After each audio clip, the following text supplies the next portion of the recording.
One thing became very clear once restrictions were lifted after the pandemic. People love to travel. Airbnb reported their highest fourth quarter ever in 2022 with a revenue of nearly $2 billion. Yeah, the boom in short-term rentals also leading to more questions about safety, especially after 3 people died of carbon monoxide poisoning while staying at one of these. Hayden Belgavi shows us what you need to know before traveling. Summer is quickly approaching, and with it, families are planning the perfect getaway. Allie Walker and her wife have stayed at Airbnbs for nearly 10 years. It just provides you an opportunity to have a home away from home, where I feel like a hotel, you'd really just use it to sleep and relax. Allie says she uses Airbnb at least 10 times a year and appreciates the ability to look for a specific place with specific items. It's going to be like a kitchen, it's going to be sometimes like a nice bathtub or a hot tub, depending on the type of trip that you want. But no, I never think of the smoke or the carbon monoxide detector. Those detectors are rarely at the front of any traveler's mind ahead of vacation. Tragically, 3 Americans died in Mexico City inside their Airbnb vacation rental from carbon monoxide poisoning in October of 2022. Following that incident, Airbnb suspended the listing and canceled upcoming reservations while offering support to the victims' families. But what exactly is an Airbnb host's responsibility when it comes to carbon monoxide detectors? Mike Orndorff has owned and operated multiple Airbnb short-term rentals, or STRs, in the Petaway neighborhood of Little Rock since 2015. Probably had 3,000 people stay here because not everybody reviews, but we've had at least 1,100 people review this particular STR.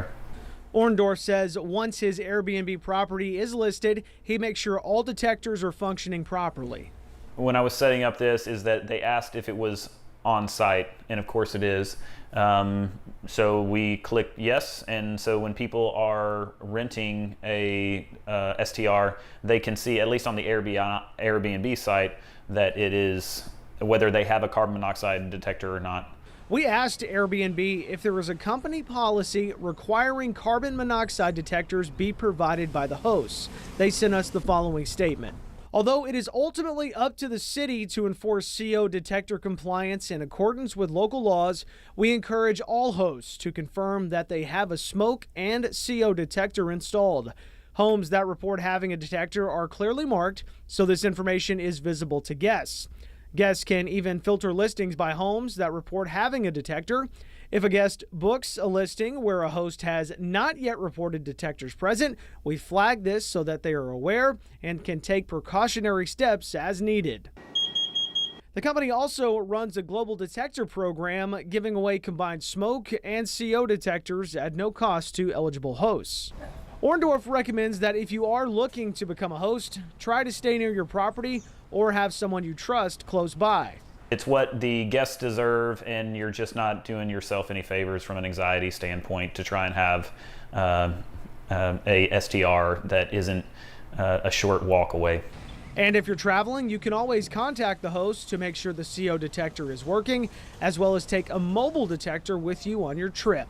Something Allie says she will certainly do on her next trip. Absolutely, because you want to make sure that it's up to date, especially if they're not staying in the home a lot. Airbnb says they also work with fire services and safety experts around the world on home safety guidance.